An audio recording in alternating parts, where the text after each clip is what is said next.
problem 4.1a, the sprinting version.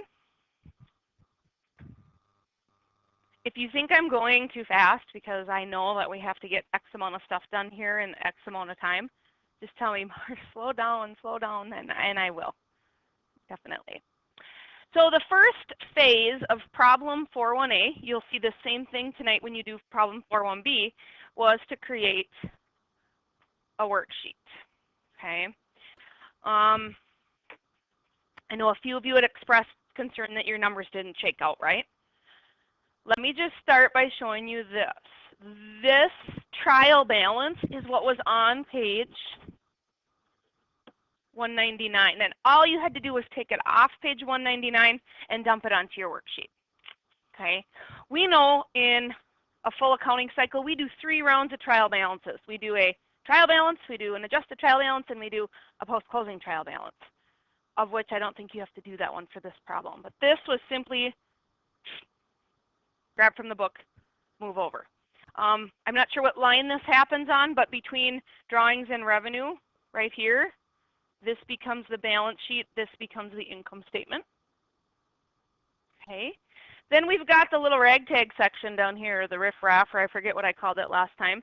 This was the area for the supplemental stuff that was needed. I see expense, that was income statement. I see another expense, salaries and wages payable, of course, is balance sheet. And that is sometimes helpful because when you're transferring them over to here, you need to know where they belong. You were given adjusting information like other data, physical count. This is at the top of page 200 now. And so you would have plugged in your adjustments. Do you want me to walk through them? A little bit. First of all, why are they labeled A, B, C, D? A, I see 2 A's, I see 2 B's, I see 2 C's, and 2 D's. It's just how things are labeled when you're doing adjusting entries, okay? So let me find the A set. I'll go real fast here. I see supplies expense debit and supplies credited because it's what you used. That is a search for the number, okay? Because you were told that supplies started with 2,000, but a physical count ended up that only 550 were left. So this is a calculated number to try to figure out what you used. Remember, with adjusting entries, there's always got to be a debit and a credit. I think the obvious one is the credit here. We have to just find the partner that's the debit. Then we had accumulated depreciation increase. That's the B set. The C set is we must have done some work, so we turned unearned revenue into earned revenue. Trying to find that one. And then we had that $700 salaries and wages expense occur because we owe our employees for that work. What do you think? Can I help with anything? Okay. Had you had more, you'd have just gone on to E and F and G, but that's the standard. Then we simply need to update. Now, speaking of update, I'm going to star 4 sets of columns, meaning debits and credits. Those are where the normal balance resides. You're going to see some hiccups or some adjustments in here because they often offset the values of those, typically assets or liabilities that are being used.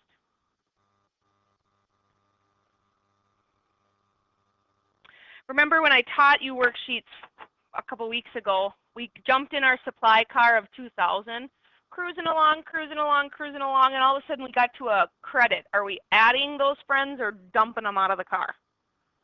Dumping them out of the car because this credit offsets what we used. Had that been a debit, first of all, it would have been wrong, and we would have been adding friends to the car. Always, always, always double checking that our debits equal our credits. I'm first going to show you the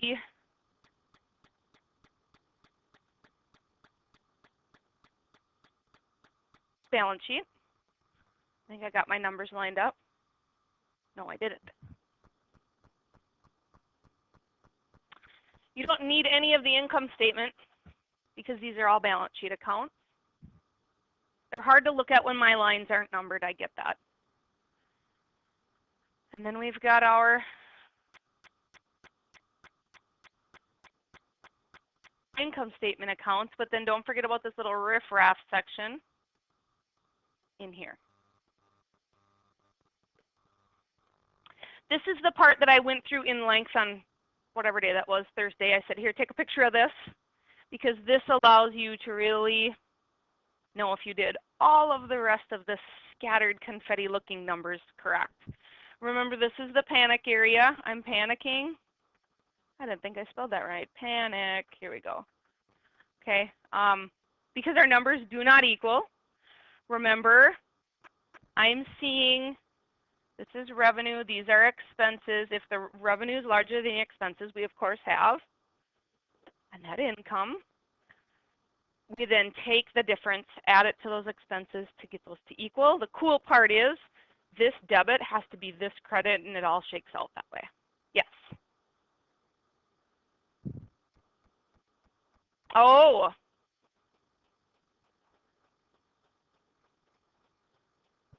The salaries and wages payable. It should be right here. Oh.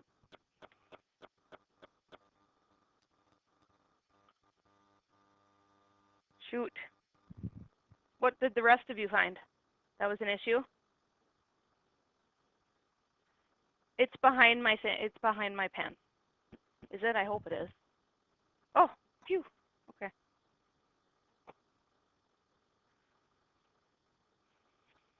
Sydney, I could work through that later with you to troubleshoot.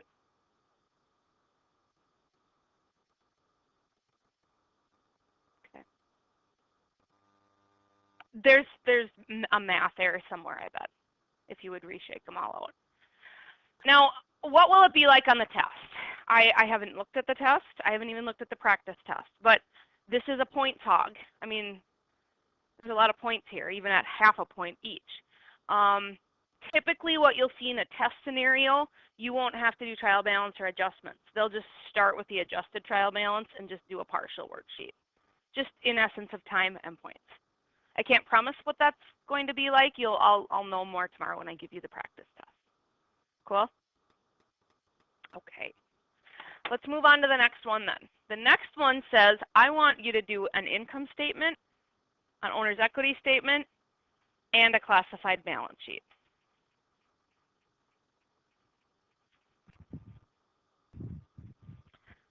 I fear we're not going to have enough time. So I'm going to scrap these two. They're not going to be on the test. Not that I teach to the test, but when we're running out of time and it's in 2 days and we have a snow day, I got to make some executive decisions. Why do you think they have you do this? We're going to make a balance sheet here in a minute. Okay. Why do you think they have you work through these income statements and balance sheets to get this net income number and that capital number? Because that capital number is what we use on the balance sheet. So can we, just in essence of time, skip these? Of course you're going to say yes, right? On the B set that you do tonight, I'm okay with you skipping them as well. Why don't you put your 2 key numbers on there? Why don't you put your 2 key numbers on there? What page are you on in the workbook for this one? 973, 173, okay? Yeah?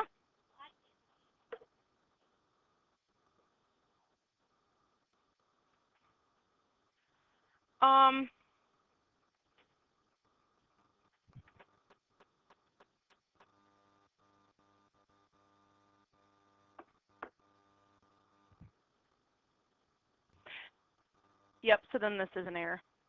My answer key sometimes has errors in it. Yep.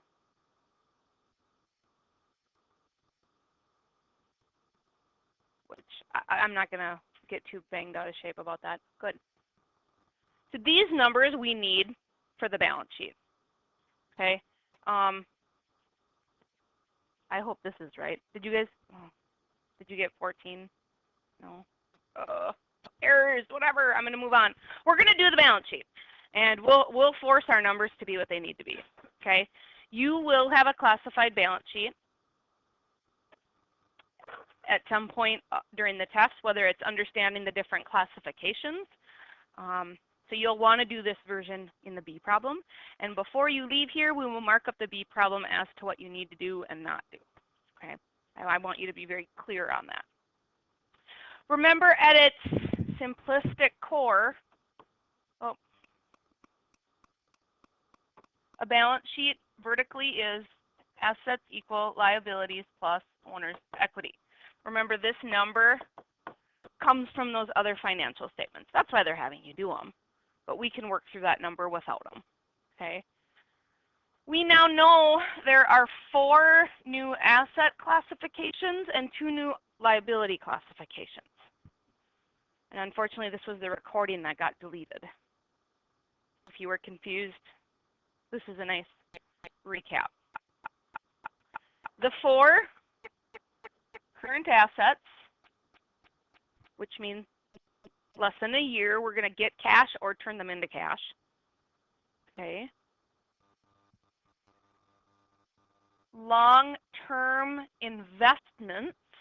So you're investing in another business, or you're investing in more land or more buildings. But the key here is that it's not currently for business use. So you have to be really careful there. If you purchase a building and it says to, or if it doesn't say anything, or if it says to be used now, then it goes in another category. Versus if you're purchasing a building but you're not using it for business use, then it's long-term investment.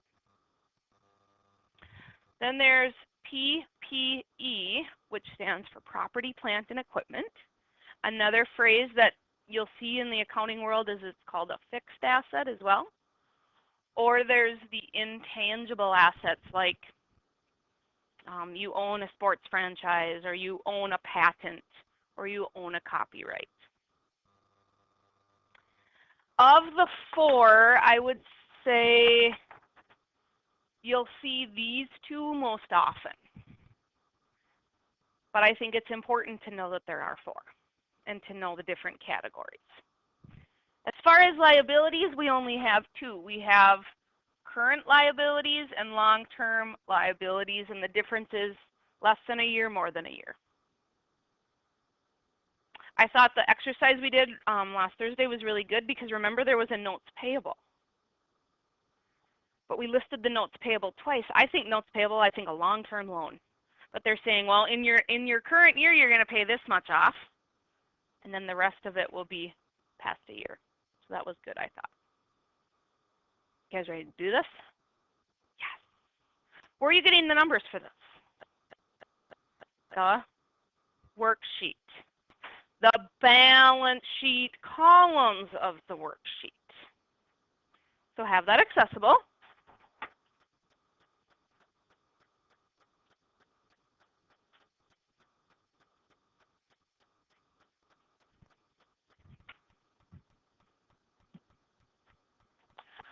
I think it'd be wise to mark these up before we even bring them over to the balance sheet. Of the 4 categories, so again, current assets, long-term investments, PPE, and intangible assets, let's mark them as to which one is which. Cash, AR, and supplies. We'll either use them in a year or generate more cash from them in a year. So those are current assets. Equipment and its contra account of accumulated depreciation on the equipment are what are considered PPE, or they're going to be around a while. They're going to be fixed, a fixed portion of our business.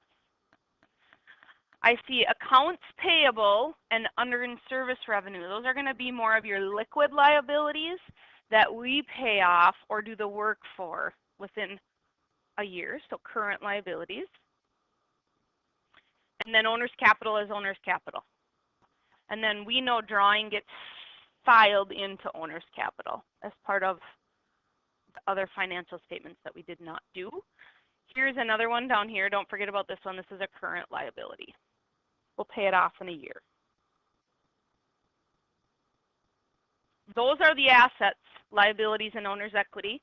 Did we see any long-term investments? No. Did we see any intent, like do you see the word copyright or patent on there? No. So let's start building our current asset section.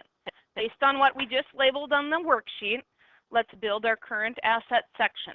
Notice we're going to put little subcategories there. So it'll say current assets. We'll list them. You guys only have 2 columns instead of 3 this time? So annoying. Remember how we learned it the first time with 3? The depreciation column. I wish the book would be more consistent, but it's not. That's okay.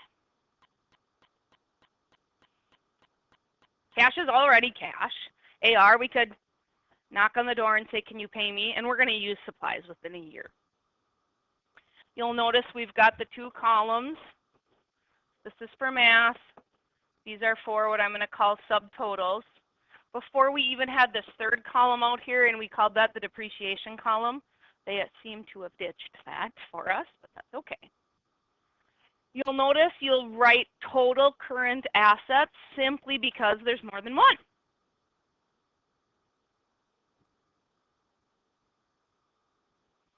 The 45, the 32, and the 550 we pulled from where? Where did we get those numbers? I'm glad Morgan said the balance sheet columns of the worksheet. We would not want to pull the trial balance numbers because we've used and adjusted things. We're going to pull these from the balance sheet columns. What's our next section that we just got done talking about? What would be technically the next section even though we don't have any? Long-term investments.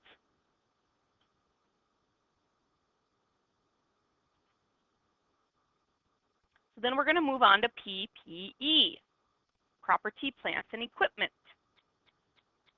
Again, an interchangeable word there would be long-term investments. This book will use PPE though instead. Property, plant, and equipment.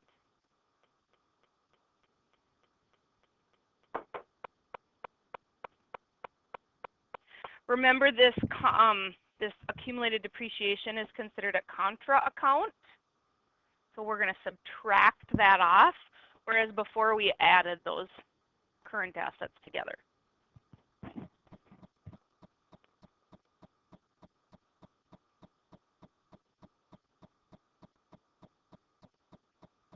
Being that I see total assets, that must mean we must not have any intangible assets. And then do you guys also recall where we wrote total PPE right here? Do you guys remember doing that last week? And then we had total assets on its own line. So what that would have done was brought the 9,500 down a line just to clean it up a little bit and just to be more consistent. Can you do it either way? Will I grade you fine either way? Yes.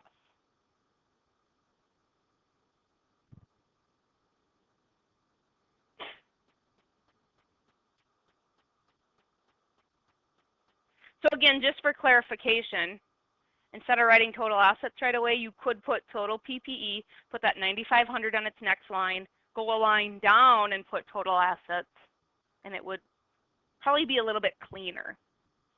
We are done with the asset section, so we're going to double rule because remember assets equal, and now we'll do the liabilities and owner's equity section. So that is a double rule. On the test, that would be a point to have correct rulings. Okay. Did we determine any long-term liabilities? No, they didn't say anything about liabilities like a 30-year mortgage or notes payable past 1 year. So everything is current. You are still going to want to list current liabilities as a heading. Put the 3 in. I would worry about you forgetting about the 700 because it was in that riffraff section. You know what I'm talking about? It's really easy to forget about that one.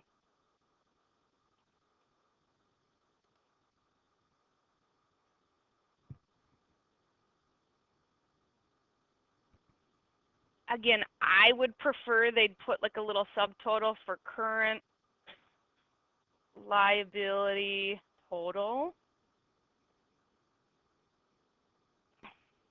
Never mind, they did. They did.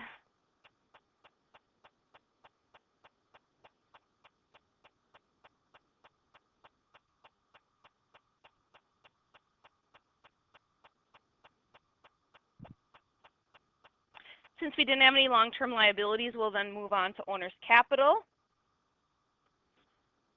Its umbrella is called owner's equity. And remember, that's a special number because it was pulled from somewhere else.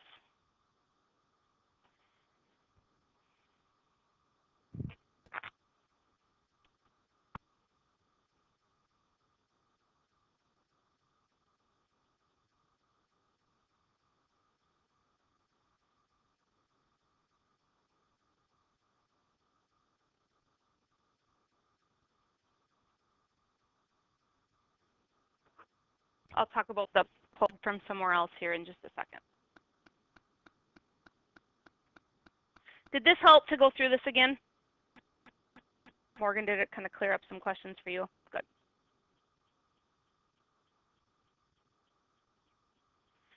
I'm going to actually pop ahead to the problem B set just because I, for whatever reason, had it labeled really nice.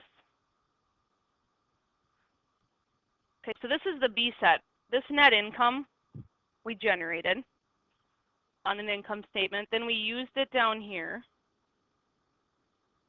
And then this highlighted pink number we used, that was our forced one right in there. So remember, it's basically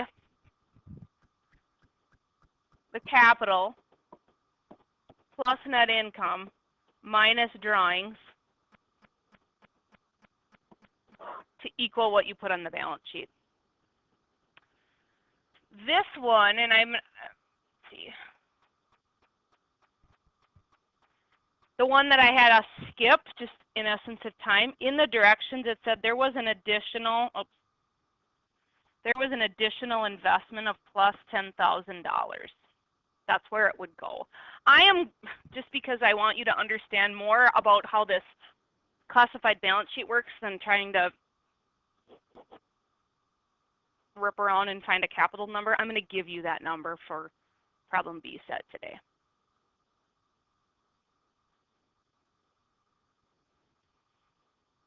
Next up, I'm going to go back to the book. We've done our worksheet. We've done just the classified balance sheet. Now we need to journalize the adjusting entries, and then we need to do closing entries. There should be a general journal hanging there somewhere. Do you guys see a general journal? What workbook page is that? 175. So we have to just journalize our adjusting entries, and we're going to journalize our closing entries. You know what's so easy about our adjusting entries? They're right there staring at you at the worksheet. And all you have to do is bring them over. Like, look at the first one. Supplies expense was our debit. Supplies was our credit. How do I know that was the first one? Because it's labeled A. And it's simply pulling from that worksheet and then actually journalizing them. So it's pretty easy. What's going to be the next one? Which duo? The depreciation stuff. And you can even label them right, the A, the B, just because they're right there. So it's simply dragging from the worksheet and journalizing them.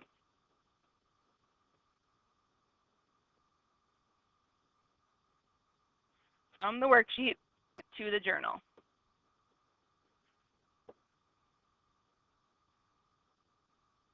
Why don't you try the next two on your own? And I'll show you the answer in just a bit. Journalize C, journalize D, for the adjusting entries, that is.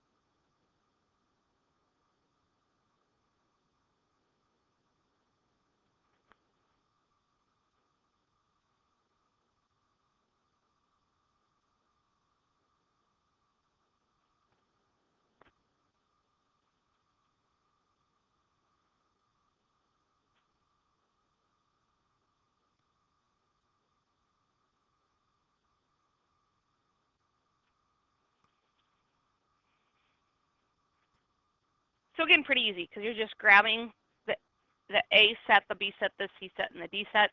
Set meaning the debit and credit partnership, and then just journalizing them. If we were really doing this correctly, we'd go and post them, but we're not doing that. So the last thing that we need to complete are the closing entries.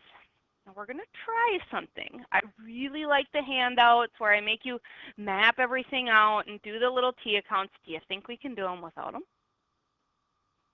It's been all of a week. We did this 1 week ago.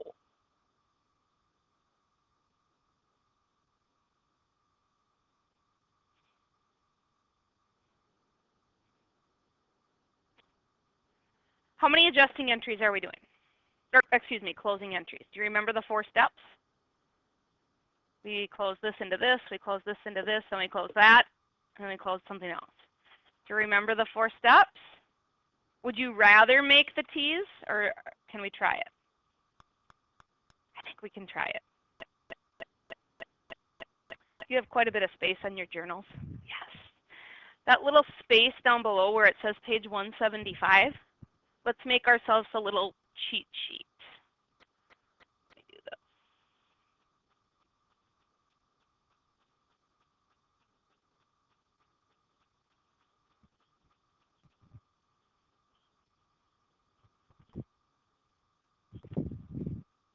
So here's your page 175 notation. Here's about where your journal ends. So let's just make a little cheat sheet about your closing entries.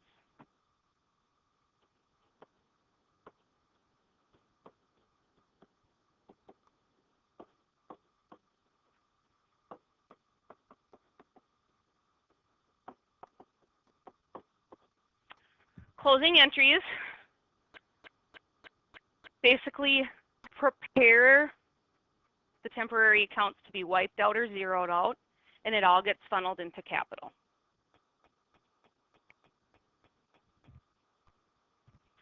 We're basically closing the income statement accounts, income summary, and then the one balance sheet account drawing. There are 4 steps, and it goes best if you do them in this order.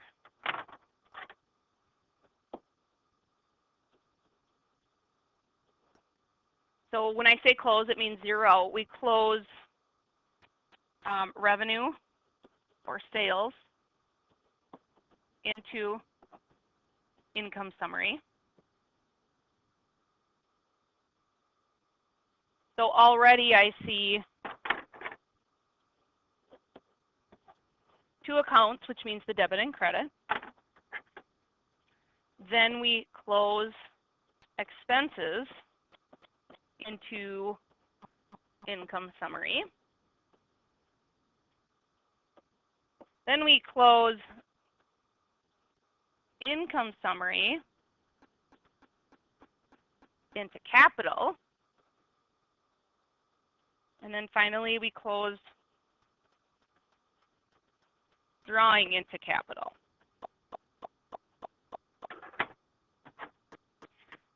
Speaking of income summary, it's for 1 day, used only for closing entries.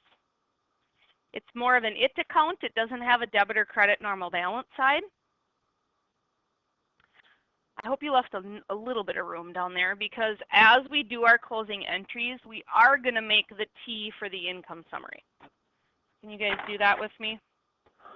Somewhere make yourself your income summary T. Just make a little one somewhere.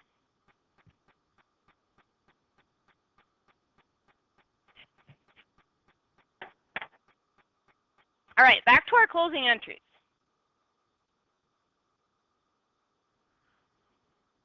As I just mentioned, what's the first one that we're going to do? We're going to close what? We're going to close our revenue or our sales into income summary. What's the sales balance? Way out here on the right. Now we're looking more at income statement accounts. What's our balance? On your worksheet, that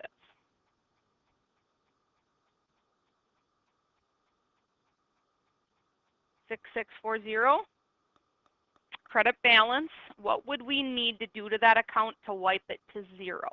If it's got a credit balance, would we credit 6640? No, because that would double. So we're going to wipe it out. We're going to debit that. I like doing this better with the T's, but I also know time is of the essence.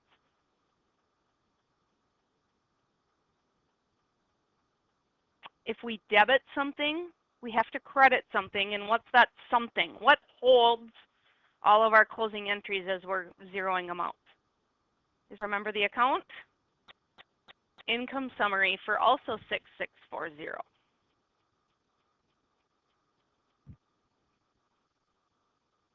So I'm going to just put that in, 6640. That was to close revenue. Okay, I think it's important that you make that little T. Out of all the T's, this one's pretty important because it visualizes everything. Okay, next we're going to close what else into income summary? Expenses, how many do we have? Don't forget about the riffraff section. Are you guys seeing 4? Now they all have debit balances. So what are we going to need to do to wipe those out? Credit their balances, because remember in this case, if we debited them, we double them. But we need to do whatever opposite of its normal balance side. So if we have 4 credits in this case, do you think we can do the 1 debit to income summary? You bet we can.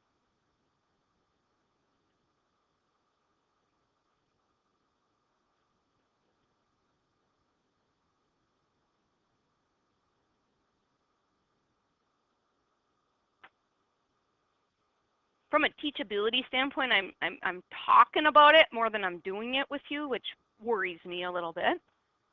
We've got the 1 income summary T account though that allows me to visualize with you. Tell me, do we have a net income or a net loss just by looking at these 2 closing entries? Tell me why it's an income, Morgan. You're right. The revenue are greater than the expenses. So who gets to keep that money? The owner. Let's go in though and update that T account.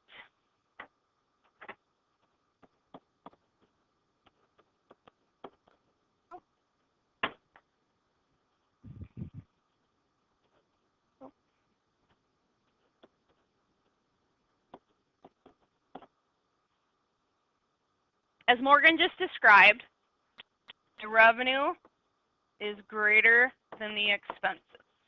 We know that's a net income. I want you to put these 2 boxes in.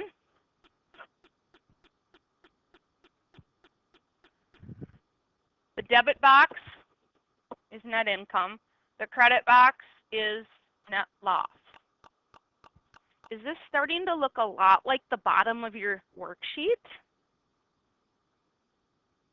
It absolutely is. It's the same thing. This is like that little snapshot under the income summary or income statement columns of your worksheet. Remember, we're going to pull this large number down. We need those 2 to equal. What's the number we're going to plug in for net income? Here's the cool part. You really don't have to do the math. It's on your worksheet. What's the net income?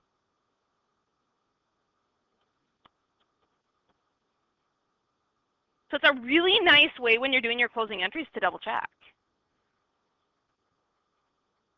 Well, going back to that checklist that we just made, what's the 3rd thing on our closing entry checklist that we have to do? Close what? Income summary into where? Who gets to keep the money? Capital. Well, remember capital has a normal credit balance. So if I put a 2540 under credit, that makes sense because that's a plus. Had this all been flipped and we would have needed to debit, that would have been a minus, which would make sense. The owner does not get to keep a net loss. It's a financial hit for him. So we're going to debit income summary because that's the process of closing that. And who gets to keep the money again? According to what we said, we close income summary into who? Owner's capital.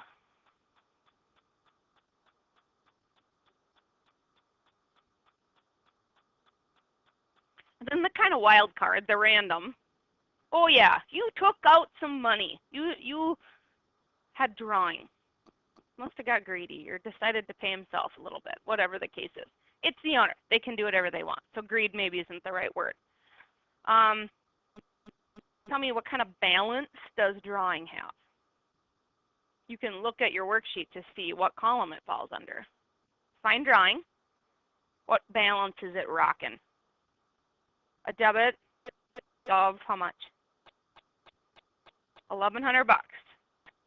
So if we debit to close that, that would actually double. That would not close it. So we need to credit drawing. And who gets the hit for that? Capital. Remember, my cheat sheet told you that close drawing into income summary, close expenses into income summary, close income summary into capital, and close drawing into capital. I tell you all the accounts. It's just that you have to make it work.